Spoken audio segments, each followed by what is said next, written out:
Welcome back to Troubled, a podcast by survivors of institutional abuse, for survivors and the general public. And welcome to my super special birthday episode. My birthday, April 29th, is now and forevermore the memorial for Justice for Cornelius. It's officially been 1 year since the murder of 16-year-old foster child Cornelius Frederick at Lakeside Academy in Kalamazoo, Michigan, owned and operated by Sequel Youth and Family Services, owned by Altamont Capital Group, both of which are run by Bain executives, and we know how Bain is. So scoop the website for updates on everything that you can get involved with today if you're listening to this in real time, and definitely check out the National Juvenile Justice Network's 1-year progress report for Shut Down Sequel. We will link that in the description of the show notes. Trigger warning, and I just want to validate that for survivors with episodes when we are interviewing staff, especially for those of us from the tough love realm. It's hard to understand how anyone who's not a predator would be in this situation. But we are going to interview Meghan from Lakeside. She was the director of case management and Corn's direct case manager, and she's one of the few staff that stayed in the burning house to protect their kids, and one of the fewer still who speak out before the ashes have settled. Most of us have many questions about the missing portions of footage during Corn's restraint, so let's just jump straight into that with someone who is in the room. The footage that was given to the state and that Feiger released last year was obviously not a continuous footage. There was obviously chunks missing, but the question is whether that was some sort of accidental technological glitch. I know there was something about those cameras are motion censored or something of that nature, but it also sounds like there are specific things that were missing. So that makes it seem like it's very deliberate that they deliberately edited this footage that they released in a public capacity. Correct. It's difficult because at times there were camera issue, it's technology. But considering what happened that day and the times that are missing, it just doesn't match up. There were reports from other staff members that were there specifically, and staff members who reviewed the cameras very shortly after that reported that there was parts of the video and that there were actions by supervisors and other people in that room that probably would have got them in some more trouble, and it seems that those were deleted. So I know that the take has been, again, it's technology, these things skip, and if it's motion censored, well then does that mean they were really just standing there and the camera didn't pick up motion? Because that's also an issue as to why they weren't acting. So what I was told, because they took away my access to the videos a couple months before all this happened because I kept reporting things. So I got kicked out. So I didn't have access to the videos when it first happened, but there was a person that did have access that let me basically see the video. And I don't know specifically who would have been able to do so. And of course, they all deny that it happened, but there is definitely a chunk of time missing. And during that chunk of time, what was reported to me that initially happened is that our group living director, who is one of the highest of management there, threw water on Cornelius's face twice. They didn't do anything. And that somehow was never in the video. And did you see that clip, or did someone report that to you? Someone reported it. And so that's been my hard thing is since they took my video, I never fully saw it, but I trust the people who reported it to me. And those people that were in that room confirmed that that person did that. But to say I don't know if I could specifically say this person edited it, because there was multiple people in management that could have done it. Mm-hmm. And I don't know if it was done at Lakeside. I don't know if Sequel came in and did it. We don't need to point fingers on that. I just didn't know if they had removed that person from the video, if they were trying to hide that person, or if they were just trying to hide the situation with the water. Just the situation, because he stayed in there, after that happened, and of course then tried to play, oh my gosh, I had no idea what was going on. And they actually let him stay on. He still stayed there after that. Everyone else that was involved got let go. Multiple people that were also just in the room and didn't act, got put on the registry, like the child abuse registry of Michigan. And somehow he didn't. And the one other supervisor whose dad works at DHS or something, those two were able to somehow not get in trouble, basically. Can we name that guy, or is there a reason why we wouldn't be able to name that guy? Because I'm imagining he still works for Sequel. Last I knew, they let him go. I Okay. mean, because they kicked him out like 2 weeks later. Who knows if he's allowed to come back, but he was let go. It was never a fire. It was a mutual agreement. I'm assuming he still got all of his, time out and all that stuff. But yeah, so his name was, I don't mind. His name was Brad Hodge. He was the group living director, and he pretty much oversaw the staff and knew what was going on and basically covered for his staff, and had been there for 8 years, only had a high school diploma. His brother worked there. His son worked there. So again, it was keeping it in the family situation. To assume that things were deliberately either done off camera or that records or video was tampered with, that wouldn't be too far outside of the culture with Sequel, would it be? Right. Yeah. I mean, there was a time when there wasn't a ton of video cameras. It was actually a request or a kind of mandate by California that more cameras get put in because there was so many complaints being filed and so many allegations. And so Lakeside basically had to comply and put more cameras around. And those cameras were put like outside and in classrooms because there were places that staff would specifically take kids to restrain them. And obviously, if you have to go off camera to do so, it's probably not proper. So they just found other places. And I've said time and time again, unfortunately, that if this incident with Cornelius did not happen right there in the cafeteria where there was cameras, we probably would have a different story. We probably would have been given some type of freak accident. They would have been able to cover themselves just like they did. There were multiple other cases open with other students who had pretty significant injuries at that time. Students who had, dislocated shoulders and a broken collarbone, and students who were bruised all around their torso. And this had been happening, just a month or two before Cornelius. And all those students were, quote unquote, taken off camera to talk and came out injured. So that was common. That was culture. I mean, they knew where they could go and how to get around those types of things.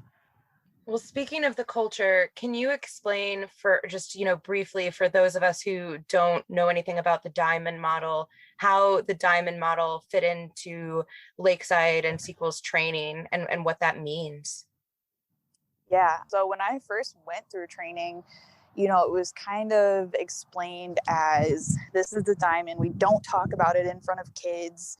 It was like studying psychology was kind of a weird concept because at first you feel, why are we classifying these kids? Why are we putting them in certain categories? And it was really kind of pitched to us that we do this to help our staff, to help us know how we can best control the groups and control the dorms and use positive peer reinforcement and positive peer culture to get, maybe some of our older students or students who are doing well to help some of the younger and not so well kids on the diamond do better. And so it was really kind of pitched as almost like a therapeutic process.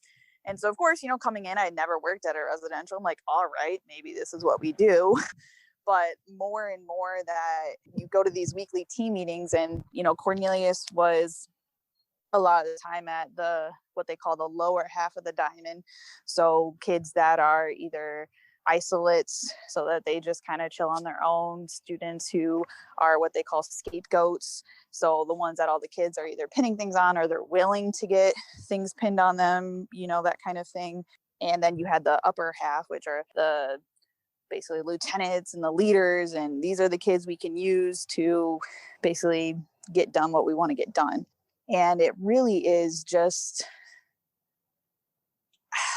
I don't know how to explain it, but it's demeaning, it's it's crappy to put these kids in these categories and not really take into account why that student might be an isolate or why that student might be okay with being a gopher, which is someone that would basically go for anything another peer asks them to do, and not take into account their trauma. And instead of healthily saying, how can we get the student to maybe, be more interactive or choose better decisions, they just would, okay, well, he did this week, so now he's negative. So for Corn, again,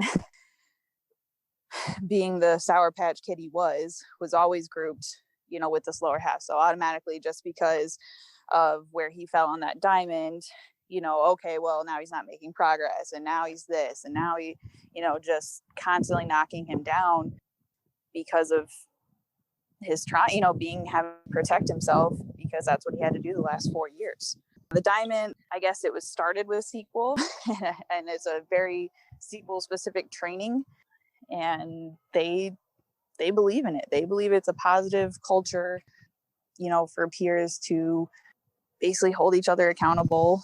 So they call, and that even led to, of course, sometimes physically holding each other accountable. So that's what I'd like to ask you about.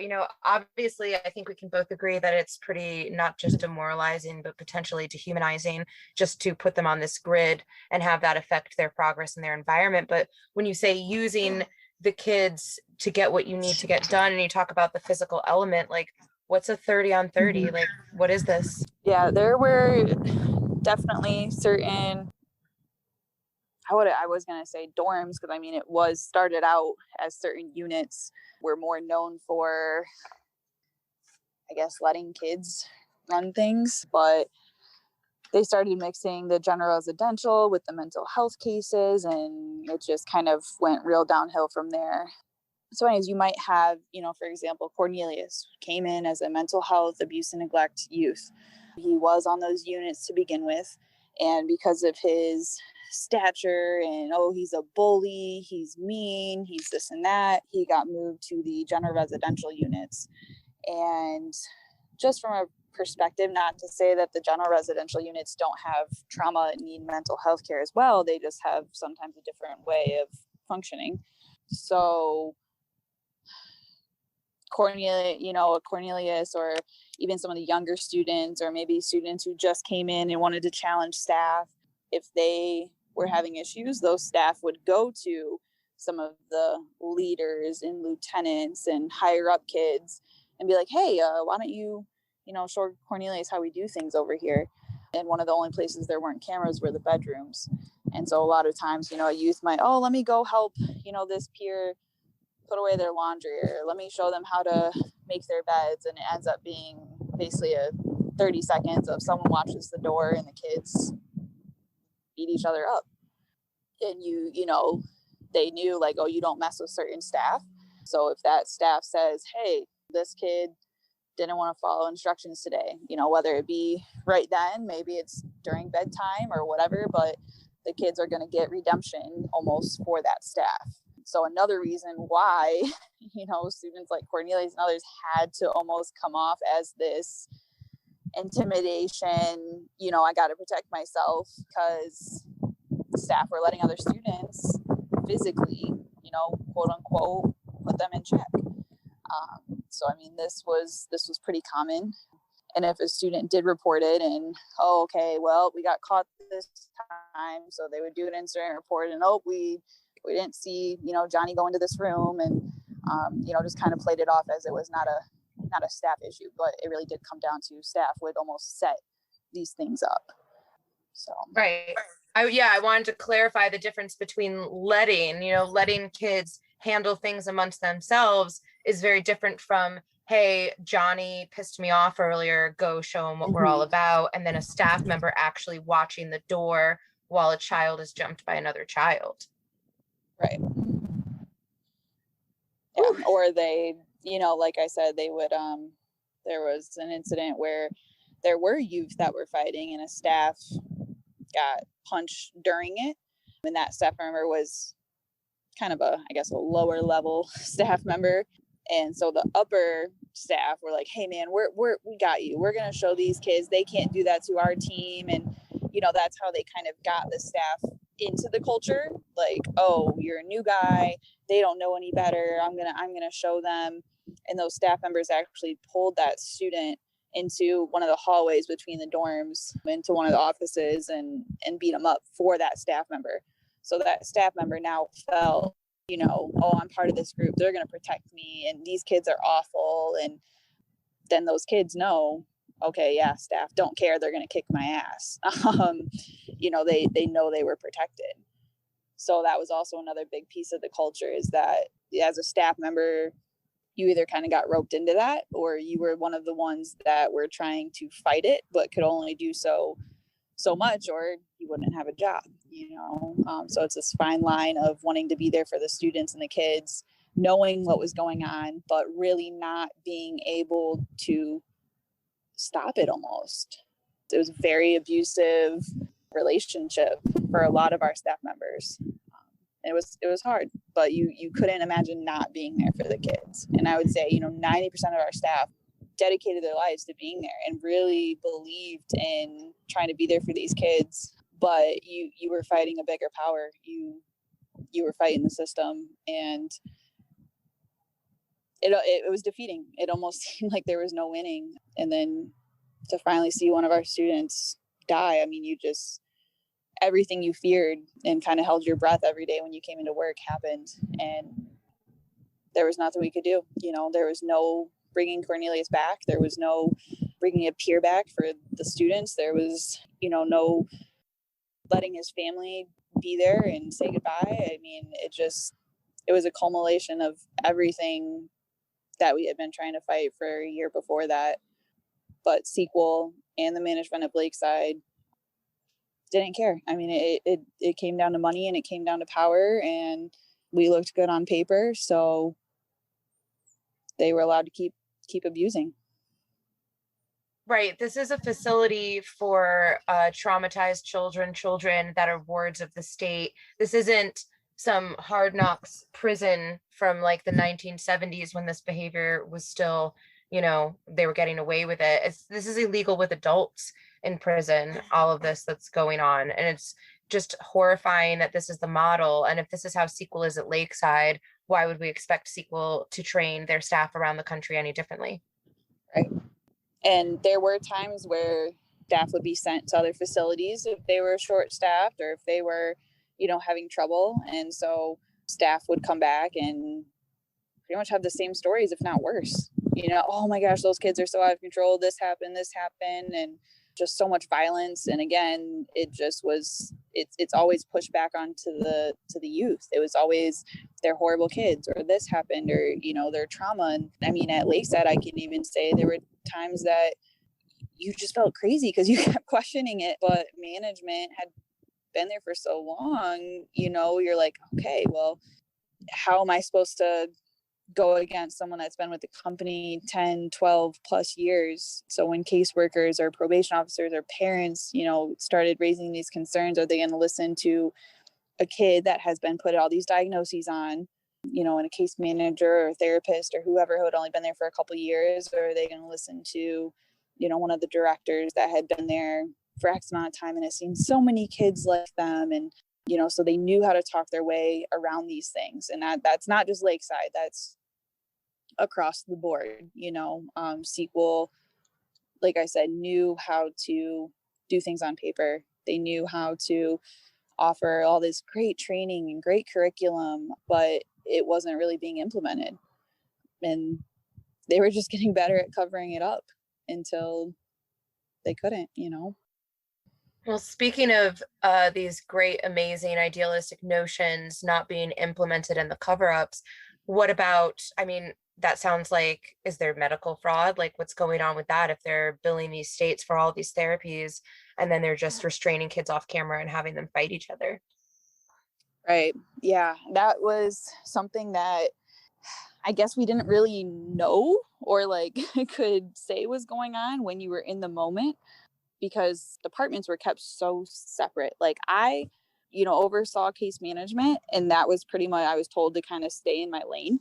So I had no idea about, what nursing did or what this place did. You're kind of just almost kept segregated so that there aren't a lot of questions, So the most that we could see was, okay, I could pull up the student's record and at least see if he went to the psychiatrist or could see if he went to the dentist and some notes on it. And same with therapy. But again, of course, a therapeutic relationship, sometimes we want to keep the confidentiality. So I don't want to go see this student's record and see all the things they talked about with their therapist and things like that. So it was hidden from some departments, I guess you could say, in the system. So what came about is that the therapist might say that Cornelius attended boys council, which was, like a weekly group, anger management counseling, which again was a weekly group, and then individual therapy. And whoever does the billing for the Medicaid, they just see that there's these group sessions or individual sessions. So all of those get billed.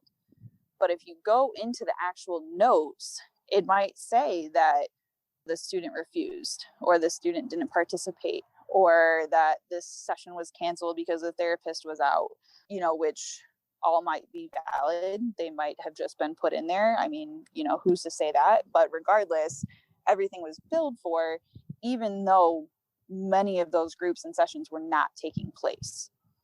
So we're saying that the student is getting all of this therapy and all these things, and it might not actually really be happening. And then at other times, that also affects how long that student is staying there. So if the student hasn't shown enough progress in his anger classes or his substance abuse classes, which may be to no fault of their own if they weren't happening, then that just prolongs their stay, which prolongs the money, which prolongs the contract, and it just was a cycle. So there was definitely times where things were getting billed and they weren't happening. And again, it was just a disservice to the kids. I mean, that's what they were there for. But again, they found ways around it. And then, of course, it's blamed again on the student for why they're not progressing. And no student's perfect. I mean, Cornelius wasn't perfect, but it definitely doesn't mean that he didn't deserve the services that might have actually helped him. Right. So that's like literally what UHS settled with the DOJ like a year or so ago on 117 million, because they were billing Medicaid and all of these things for therapies that were never happening. They were changing diagnosis, prolonging stays, and they had the restraint and seclusion issues as well. When we hear about this culture, I think something that's really tough for some people, especially in my position, it's like, how can you stay in a culture that's this toxic? But to your point, of these people, especially these people who are taking these $12 an hour job and have devoted their lives to kids, I think that there's a cult and a coercive control mentality, but also people like yourself were genuinely trying to make moves to get these kids to safety. I mean, with your situation with Corn, what about this transfer request? You had put in a transfer request for Corn, right? Yeah, because I mean, typically Lakeside is or was kind of pitched as like a 6 to 12 month program, depending on, of course, when they come in, like what they need and things of that nature. So for Cornelius, he was one of my first male cases on the mental health unit, and it had been, almost 18 months, and we weren't seeing a lot of progress.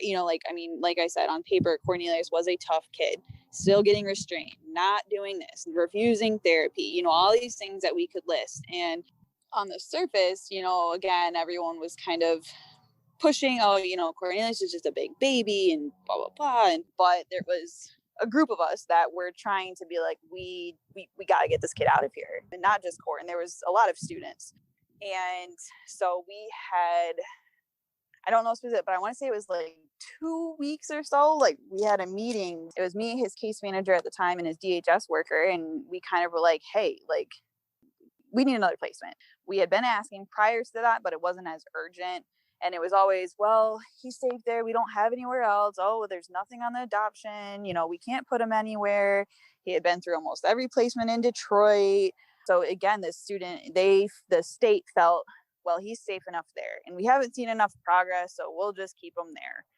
And we were kind of pushing back on that. He had been here for 18 months. Clearly, this is not working for him. He's not getting better here. And there were some other mental health concerns that I thought he needed different programming for. So we had this meeting with his DHS worker, and it it just seemed kind of fall on deaf ears. She was like, oh yeah, I've been looking, and we just didn't really hear anything. So the week of the incident, we actually put in like a 30-day removal, which is a formal request to say, you have 30 days. We really need some movement here. And of course, it's not to say at the end of 30 days we were going to kick a student out, but it was more so to just put pressure on the state. So they had documentation saying the student needed something else. And in that letter, we would document why our facility was no longer, the best fit. So we put that removal notice in 2 or 3 days before the incident happened. And that's something that, just, it'll haunt you, because it's just, the state definitely let him down too. So many students like him just fall through the cracks. These teenage boys that they don't have anywhere else to go, nothing else to do. They feel like they're safe enough in these facilities, and they just get forgotten about. And Cornelius would constantly ask me, he didn't really want to talk to his worker, because again, it's someone you see once a month who never has any positive news for you. And all he'd want to know is, all right, where am I going next? And there was just never really an answer. And he would tell me, like, Miss Meghan, like, what do I have to look forward to? There's nothing next. I don't care, this, that, and the third. So him being 16, we were just trying to get him to the point where we could prove that maybe he could do, a semi-independent living program, or just a next step. But they just kept saying that he wasn't stable enough, and he was still getting in fights and doing this. And again, so, it just got put back on his behaviors. So when I knew that independent living wasn't going to be looking like an option, that's when we started pushing, trying to get him somewhere else. And it was just, it's a little too late. I think when we're asking for justice for a murdered child, everything's a little bit too little too late. He was failed at every mark, everything that happened. I think the closest we'll ever come to being able to right that is with the work that you and everyone else are doing now to make sure that it's not just blown over and forgotten about. However long it takes, this has to be his legacy, not in that he was killed in this way, but that, and he could possibly save other children. I mean, including his own siblings who are still institutionalized in Michigan's care. Right. Yep. I know that would be one of his, last wish. I mean, he wanted nothing more than to talk with his sisters and be with his sisters, and he was constantly worried about them. I mean, he was, the man of the household pretty much, and wanted to protect them, and they weren't allowed a lot of contact, if any at all, with some of them. Have to go through this worker to who they're staying with. And so, I mean, that broke his heart, and he would do anything, not only for his sisters, but any student, to not have to go through this. So I know that he would want, change. He would give the shirt off his back, be there for the students, even if he had his moments. So yeah, well, he's a 16-year-old with extreme trauma in a completely unimaginable situation. I think we talked about this, like with the narrative that goes around about him, when these kids die in these facilities and they try to make it out like they were bad kids or delinquents, if you will. I mean, firstly, that's not why he was institutionalized in the first place. And secondly, if someone's not trauma informed to understand why a child would have to be tough on the exterior, then, they're not our audience. But the incident, unfortunately, was unavoidable. Speaking of that, what was that like to be there that day? How did the kids handle it? God, even a year later, it's just, I still have to process what happened. I actually had no idea what initially had happened. I was on a phone call with a probation officer and another student, and that student was supposed to be going to lunch. So I walk in the caf, and at that point, the restraint had ended. All the staff that were pretty much initially involved were gone. So I did see the tables kind of moved, and I saw a bunch of the directors standing around, and didn't really, unfortunately, it was normal for a student to be on the ground after a restraint happened, so I'm thinking, okay, maybe they're calming down, things like that. And I saw one of my case managers, and I walked up, I said, what happened? And I realized it was Cornelius, and my heart kind of stopped. But all the kids were eating lunch, so I was just really confused at that point. Was it like a medical incident?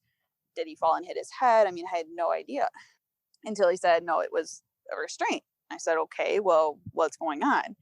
And again, I saw the program director, the group living director, the director of nursing, one of the dorm supervisors, like all these people that, you know, were part of the higher. I'm like, of course, if something's wrong, they would be doing something, right? And everyone was just standing around kind of looking at each other. And I finally walked up to him and realized he's not moving, you know? And I was in shock for a moment. And then when I bent down and couldn't find his pulse, I again was like, what is going on? Because again, no one was doing anything. And so I asked the guys to kind of help him, like turn him on his side, you know, let's try and clear his airway. I mean, just asking what's going on. And that's the point where the nurse finally called 911. And again, at this point, I had no idea how long he had been down, no idea why he was unresponsive, you know, just the fact that my student is not breathing. And what do you do at that point? Because the nurse is standing here and I'm wondering what's going on. And so I immediately turn around and tell the staff, I'm like, get the kids out of this calf. Why they had all been eating in here was beyond me.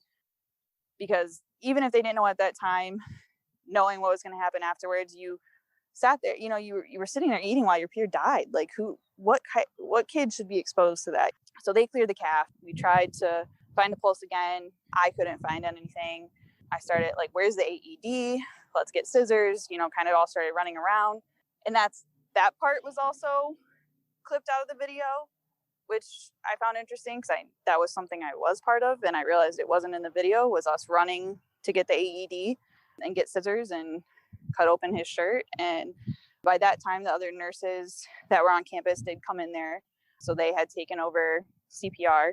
And when you hear that AED machine say like that there's no pulse and to begin compressions, there's no words. There's no words other than to start flashing back to that whole time you spent with that student, all the staff that spent time with this student, and that he was gone. So of course, you know, they did keep trying, but there was nothing.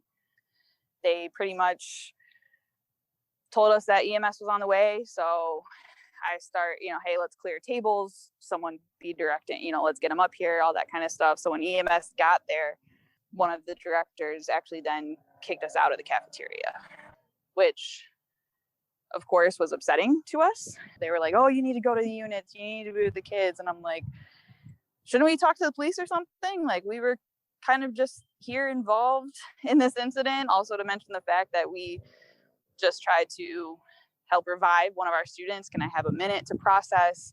But no, we were just yelled at, told to go to the dorms. We weren't allowed to be there. We weren't allowed to watch. We weren't allowed to talk to police, nothing.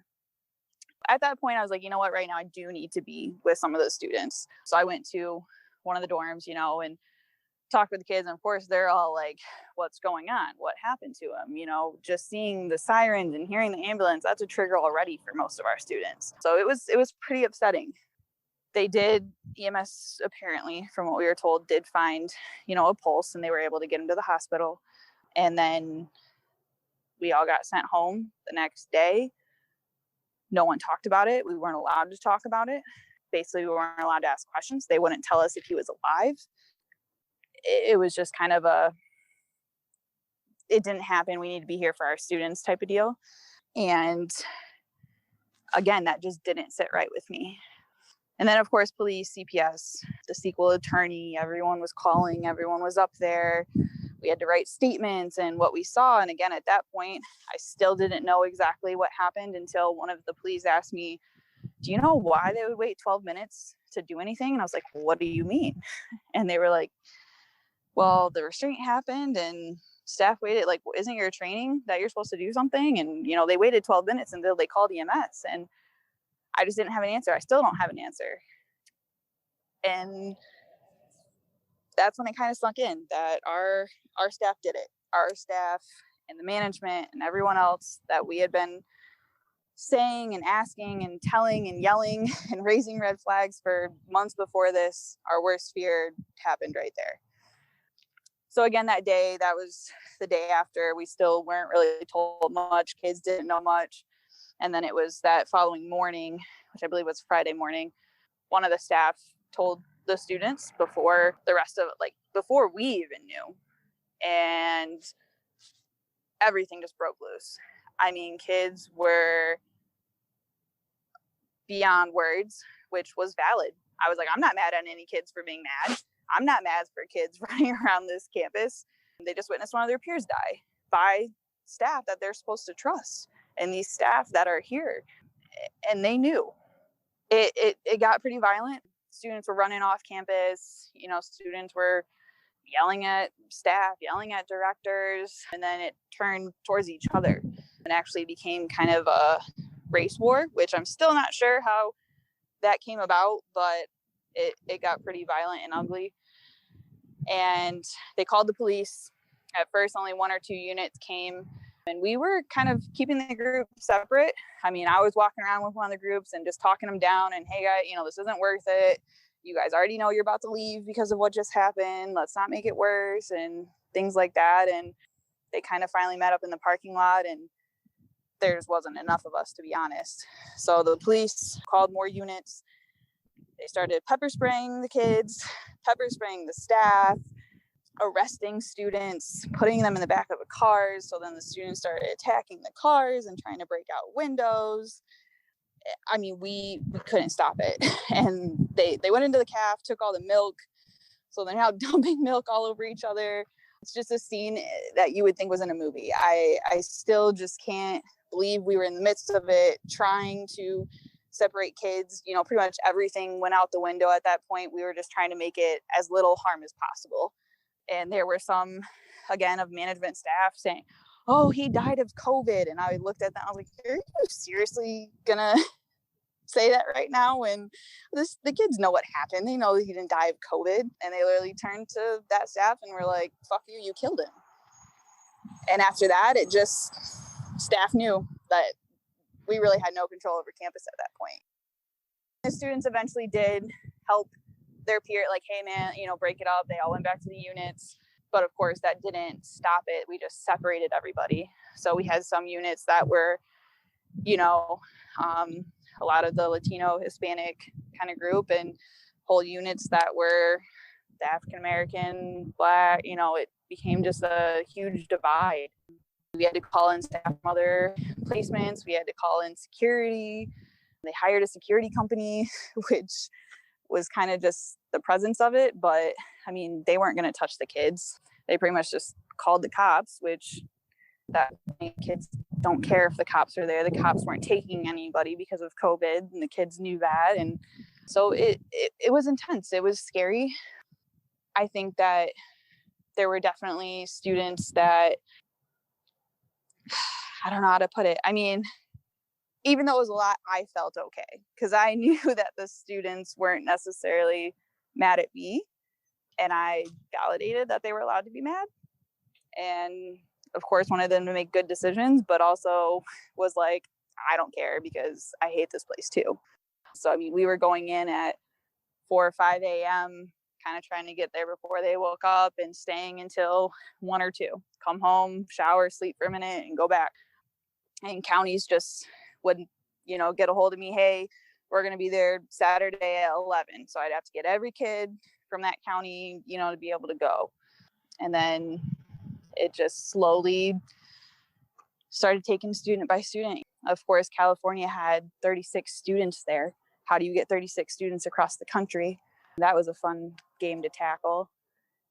And they eventually had to send out a whole 737 with like 30 probation officers from all different counties. And we had to drive those students ourselves in the big vans and get them out of there. And COVID and all, that was another, tackle, is we had kids who were positive, negative, and that didn't matter. They played COVID off the whole time because they didn't want to scare the kids. And at the end of it, we had all these staff, and a third of our kids all had it, and that was tough too, because it was the beginning of it. No one knew what COVID was going to be, so that was scary. Yeah, it was 2 weeks of a lot of emotions and trauma to students, to staff, saying goodbye to 125 kids that you'll not know where they're going, never know if you're going to hear from them again. I believe we've had 7 students die since then, just by having to go back to those environments, and a lot of self-harm. And that's, a whole nother side of things that a lot of people don't realize is this aftermath. We're all left just broken. So yeah, it was a lot. It was something that literally just felt like a movie while you were in it, and has taken a year to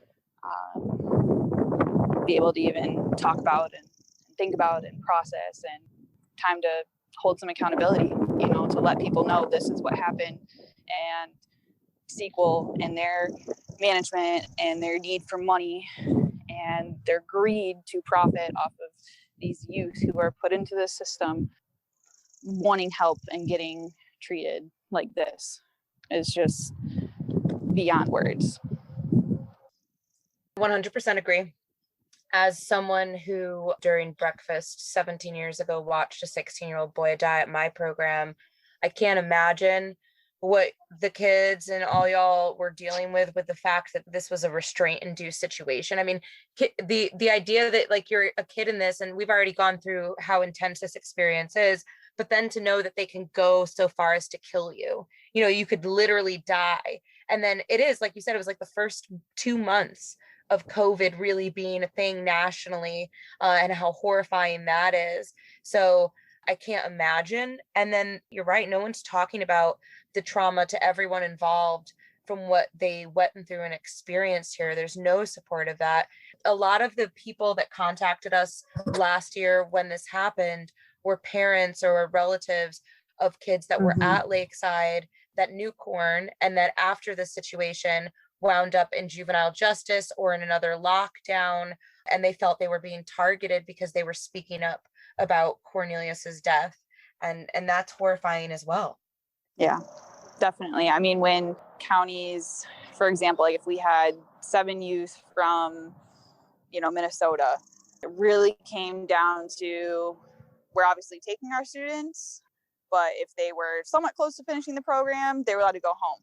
Almost everyone else got sent to juvie, was found another placement. We had to drive students to placements. There was a student I was really close with, and he was finally getting on track in our program, finally doing well. And I say finally because he was hard-headed and took a little bit longer than, what they expected. And instead of going home, he got put in another placement that was even more secure from my understanding, and not a good place. And so of course, to its youth, that's defeating. You finally put in all this work and you get placed somewhere else. So he ran from that facility. And about a month after that, I get a call from his worker, and I'm thinking, of course, hey, they're missing paperwork, maybe they need something. But she calls to tell me that after he ran from there, he was taking it hard, everything that happened, and got involved in some things he shouldn't have, and was shot and killed and left in the street. And it's you're just angry because of course you didn't want them to necessarily stay at Lakeside. You didn't want them to stay there with all of that, but you knew at least they were somewhere that you could see them. You were trying to protect them, to know that they just went back out into this world to be lost to gun violence and gang violence. Several students committing suicide, just the burdens and everything that happened was unimaginable. And for parents and for other students, and that's another thing that so many of us replay, is the parents that were concerned, and we had nothing to prove it. I know that there's parents that I had to talk with, and all I could say is this case has been closed. I have nothing that I can say that their student had made allegations, and the students, like, the staff is doing this, and people would come in, and of course it was covered up. And like in my gut, I knew that the student was telling the truth, but the state closed it. Lakeside closed it, licensor closed it. So now this kid's a liar. And I had to tell those parents, that their child was staying there regardless of their fears, regardless of how much they wanted them home, because I was nothing, I had no power over that. And I wish I could have called every parent and apologized. You knew that something was going on, but again, it came down to, are they going to listen to some kid that they're going to say is, bipolar or this, or has trauma with, men and, some case manager, or are they going to listen to the program directors and the executive director and the licensor who have been doing this for 10 whatever plus years? So we just kept getting silenced. I mean, there were so many cases that were open that I was like, I know this kid's telling the truth, and it would be closed. And so you literally couldn't do anything. What was I going to do? Call again? They're going to say, no, we already looked at this, and they're going to stop answering. And they put specific policies and procedures in place so that they basically could get ahead of these calls. You weren't allowed to call, as mandated reporters without letting management know. And they would be the ones to say, oh, we reviewed the cameras, it's fine, this, that, and the third. And it, so what do you do? It's just all a mess, especially when the state and the licensor are just as corrupt as the place you were working. They knew what was going on too, and they didn't care, because of course they're making money off of it too. Well, I hold everyone who is profiting off this but isn't willing to take accountability responsible. And I hold Sequel responsible for the deaths of your students as well. Agreed. Speaking of who is getting held responsible, not that any of the 3 charges are actually going anywhere, but it's, a couple of your coworkers and the nurse. I feel differently about the 2 of them, and I think I'll let emergent justice really speak for that, and we can all discuss that, I guess, if people are listening to this in real time tonight at the memorial event. But per the nurse, that's just a different level for me, because she's literally licensed, to protect people and to offer this kind of support. And then I hear that she's actually kind of connected. Yeah. There was a lot of family relations that you don't necessarily know about until you're really in the mix with everything. So the nurse, gosh, I think she had been with Sequel 10 plus years. So not only was she our director of nursing, but I believe also the regional director of nursing, which means that she helped other Sequel facilities. They are each kind of split up into parts of the country. And so, they would meet and, hey, this is what we're doing and this is how we're documenting or whatever that the nursing was going to be in charge of. Again, when I started questioning and, came into the cafeteria, it was almost like the nurse was frozen. And honestly, before that, I had the utmost respect for her. I really hadn't ever seen her not be involved with, students. There were plenty of times where parents were calling me at 7, 8, 9 o'clock at night, just because of different time zones. And if I reached out to her, she would be responsive, so I really didn't understand in that moment what she was doing, and it kind of hit me that I felt like she probably wasn't doing anything because she already knew it was too late. But again, I also didn't know in that moment that she had already been there for 12 minutes. So when the police footage came out and to hear her say, well, I thought he was faking it, it's just infuriating because anyone, nurse, staff, me, anyone knows Cornelius is not going to just lay there. Cornelius may have taken 10, 15 seconds, and then he was going to be back up. He was going to be talking crap. All right, man, I got you later. I got you lit, and continue about his day.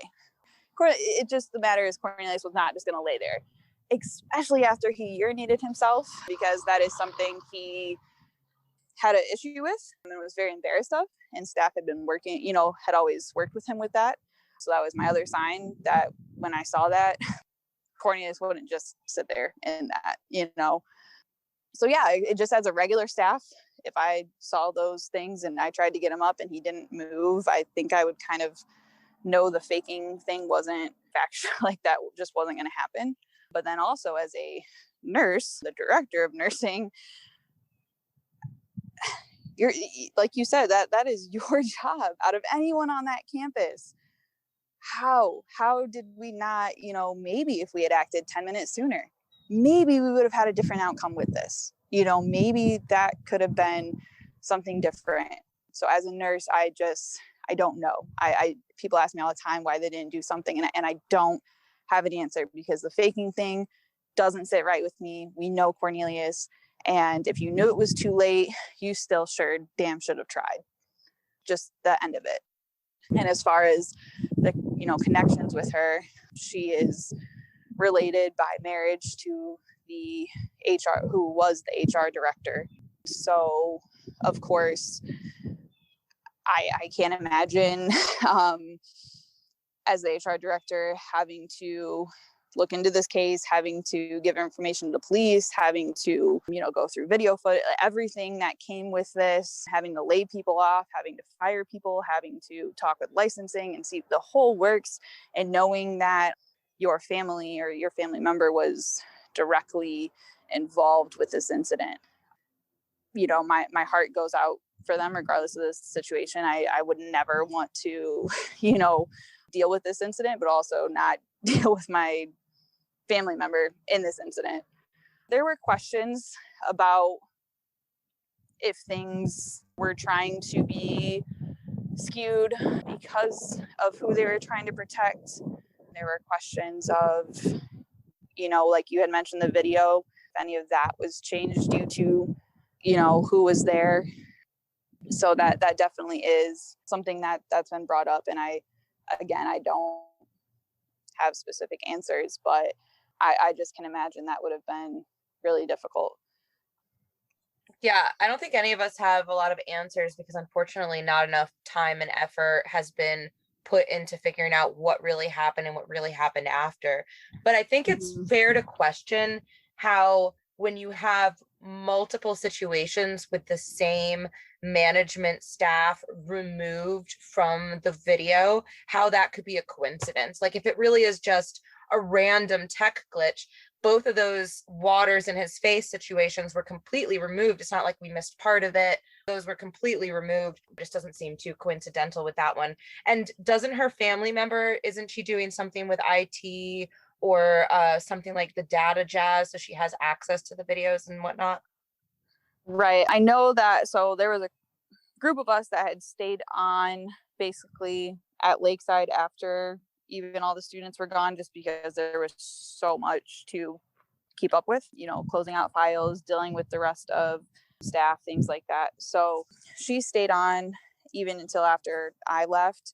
And I was informed that the HR director went to work for Willits Technologies, I believe, or Willits Incorporated or something, which ran all of Sequel's tech base. So they ran our system of keeping files and, the therapy notes we talked about in the videos, and anything that was in our system, they ran. So again, that was brought up as a concern as to Sequel's really good at just moving people around. And if you are in that group, they're going to protect you. So I think that maybe being directly under Sequel was a little bit much due to those connections. So she went to work with, like I said, Willits. I don't know if that person is still, if they're still there, what their title, I don't know what that was, but there was a lot of speculation as to, again, kind of just being coincidental that you are working with the technology. And there's been so many questions about what happened with the technology and the files and, things like that. So after the incident with Cornelius, they locked down everything with his file. We couldn't see anything, which at the moment I was like, yeah, that makes sense. They don't want anyone doing anything, because now this is of course going to be under investigation. But that also, on the other hand, prevented anyone from possibly going to get proof of all the things we had already talked about, and had been concerned about. So yeah, there's some connections.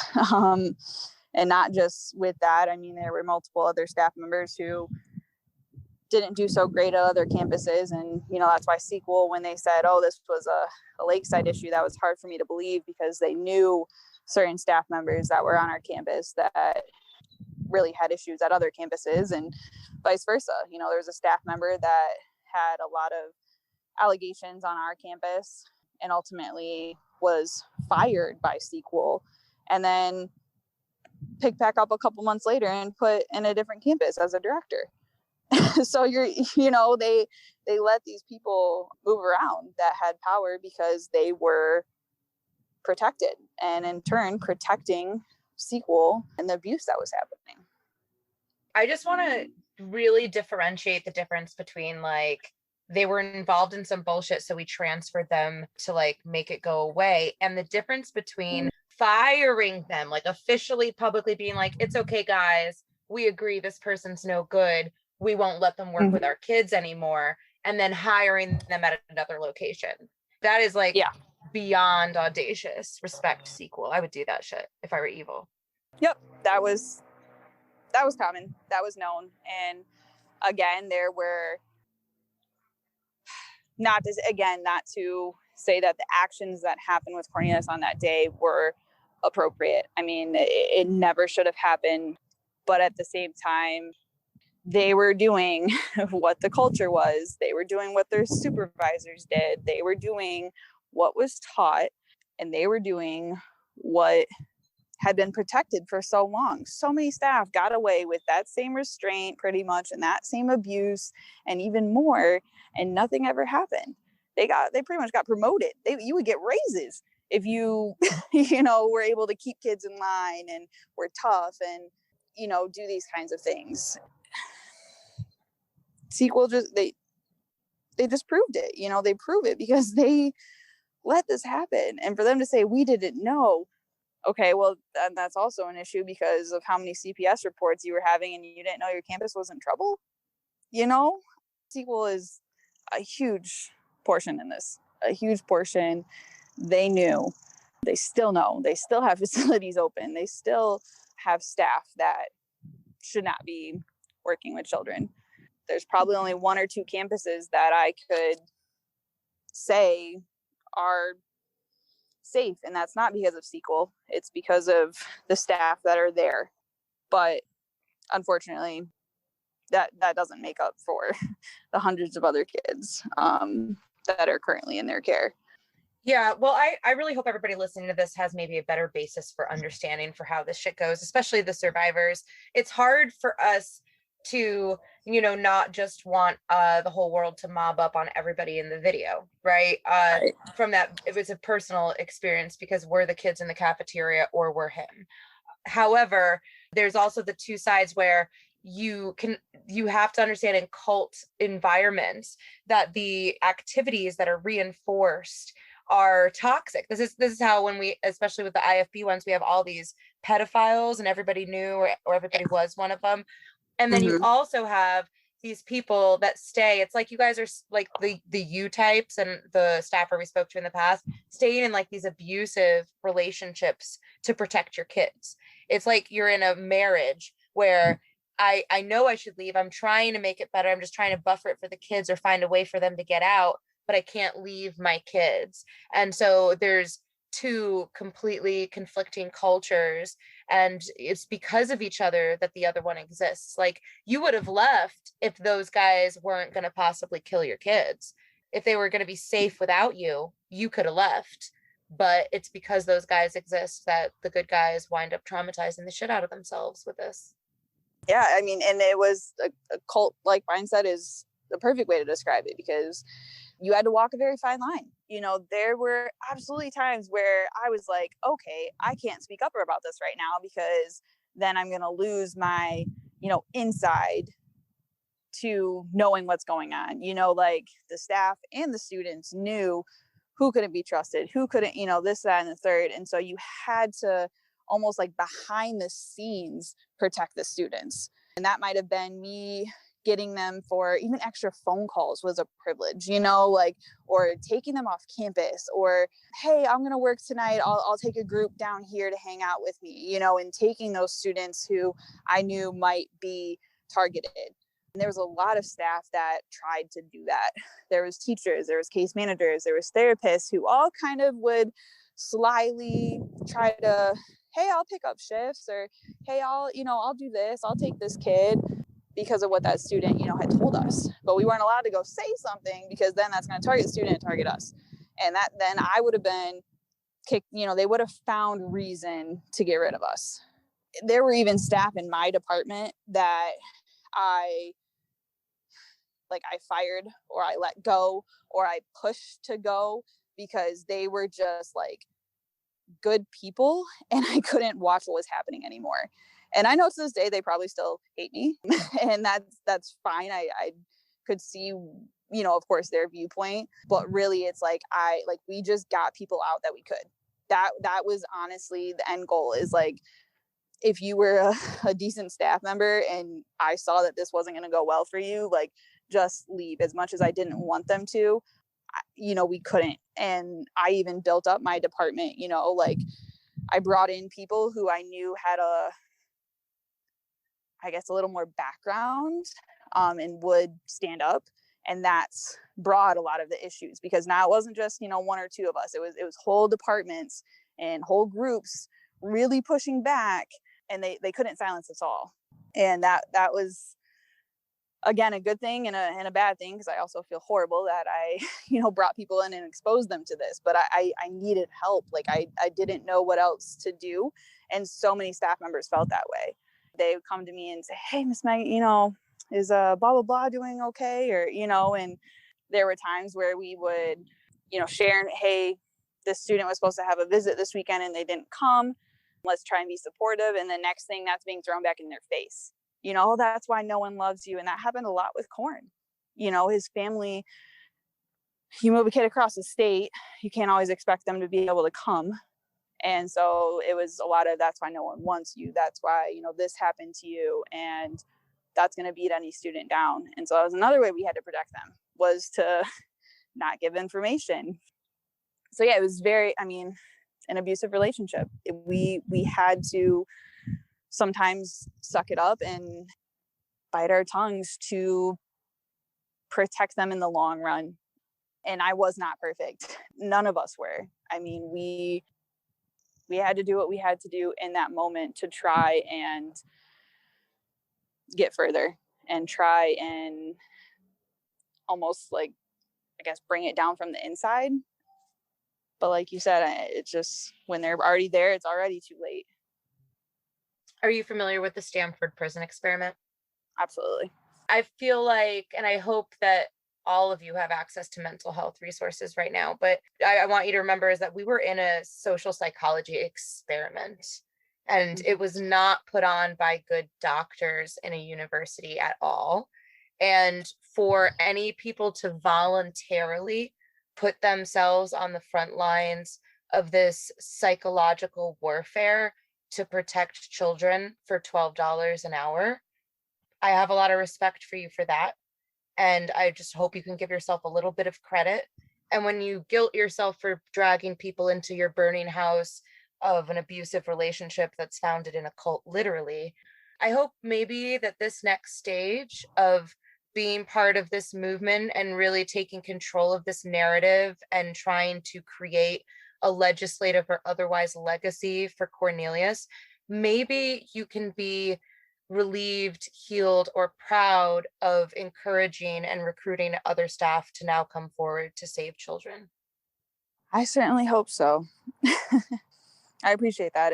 Like I said, I regret a lot of times that we're there. I regret a lot of things that happened directly after the incident. And I appreciate so much the staff that were able to use their voice after that happened.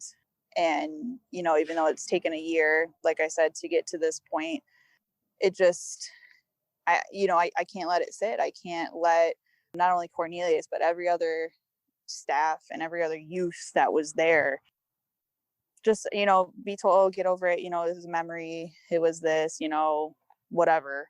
At one point I was told that this is normal for the social work field and for the residential field. And clearly, I don't know how anyone could have the mindset that any of this was normal.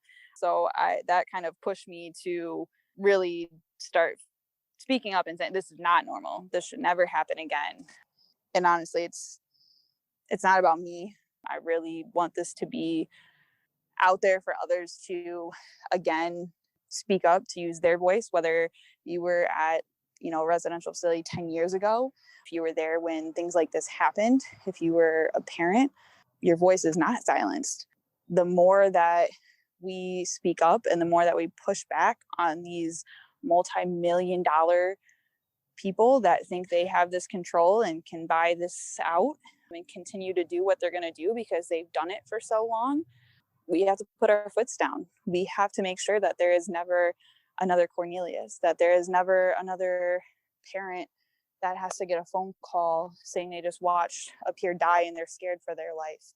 We have to make sure there's never another, staff who has to try to revive a student they have been pouring their hearts into, and make sure that there's not staff that take the blame for things that were systematically put in place in this culture to make money and get away with abuse. That's ultimately what this is.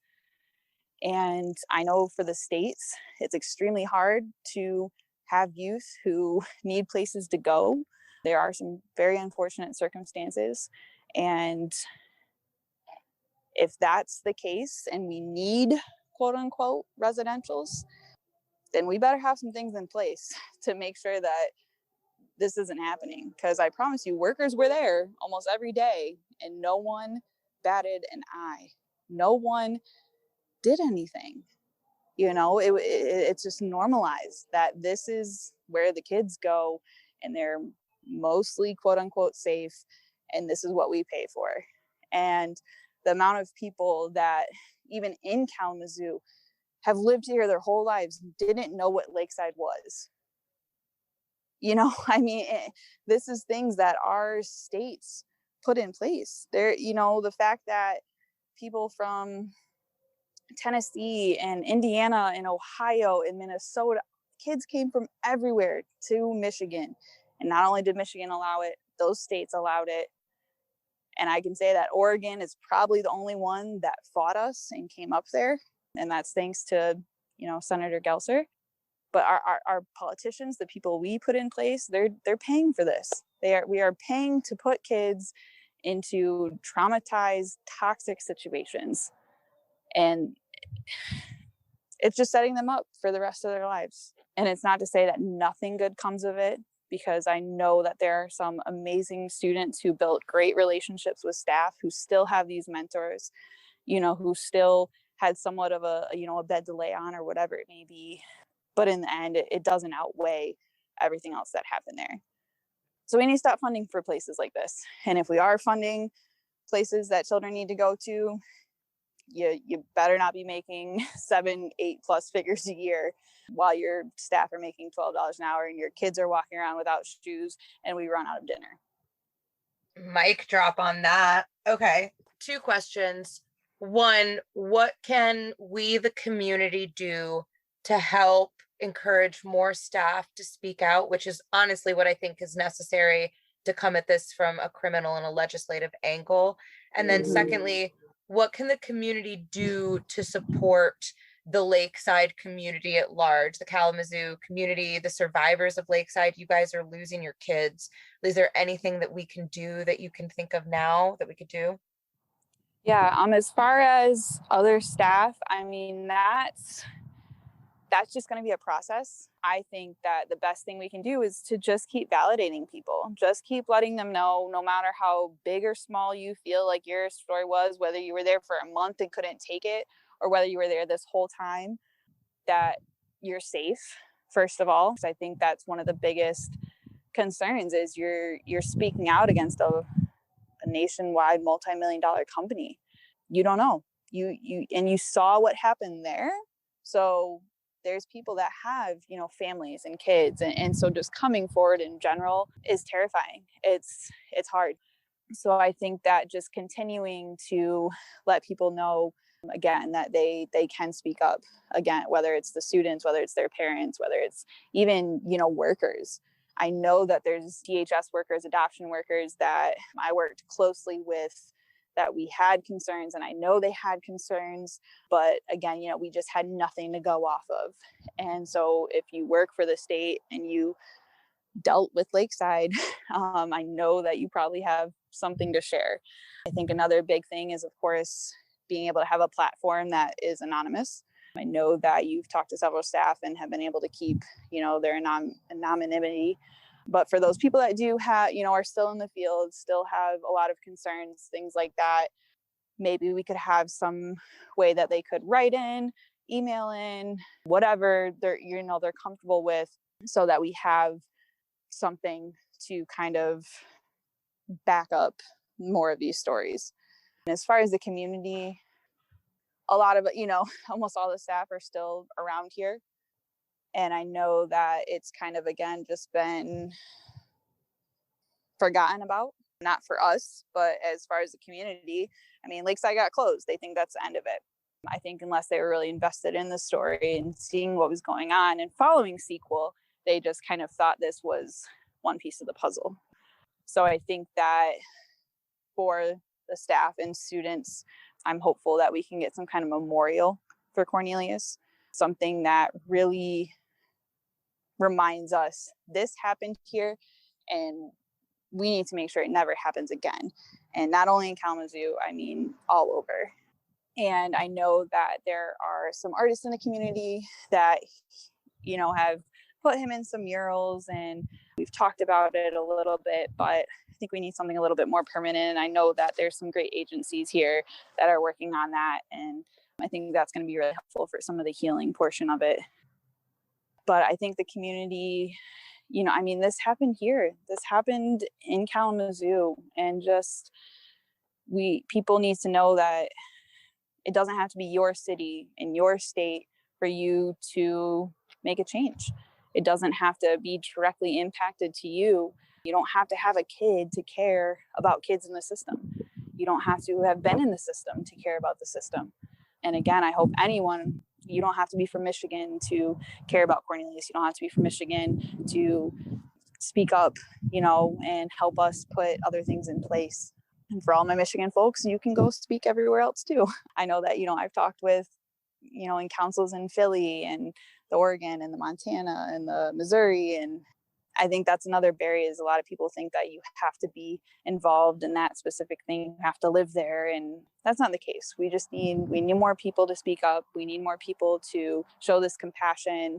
And I feel that if there's really that support following it, we'll also be able to support more survivors coming forward. And those are the people that are going to have the biggest impact. Although, I'm a survivor in some ways, I'm definitely did not go through what, again, so many of those youth have gone through. And I hope that they know that we see them and that their experiences were valid. And I'm sorry we couldn't do more, but we're trying now. Responsibility and accountability are incredibly important to those of us terrorized with them. So I do want to validate the survivors who feel triggered by considering compassion for staff.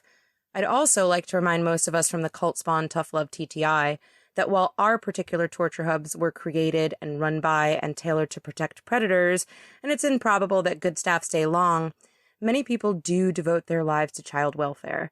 And as more and more public and state-licensed or state-run facilities are getting caught under the covers with our cult cousins, we will have more and more decent, everyday people who have to choose whether to run from the burning house or stay with their kids until the smoke clears. If the state or our society would listen to our whistleblowers, they wouldn't be in the futile position of waiting for help to arrive. And furthermore, at least for myself and the other survivor from the family that I sappy-sobbed with last night, there are lights in the darkness. For us, Betty Rosengrant was the only person who saw us as children who needed love in a world full of people trying to beat us into submission. If it were not for her stubborn, stolen glances, or the bracelet she gave me for my 18th birthday right before I walked, I don't know who I would be. When every single other human in my world was committed to turning me on myself, She was the only reason I didn't. Her angelic presence in my life is why we waited until her death to launch the podcast. I wish we hadn't. I wish I could have asked her why she stayed. But I think we know the answer. She stayed for us. And it has made all the difference. So thank you. Rest in peace and power, Betty. And rest in peace and power, Cornelius Frederick. We hope that everyone who hears this or stumbles upon Justice for Cornelius will join us in this mission to legislate a legacy for this young man so that he will stand between those who would abuse children and future survivors. It's all too little too late. That's why participation is required. The power is yours. May the force be with us all.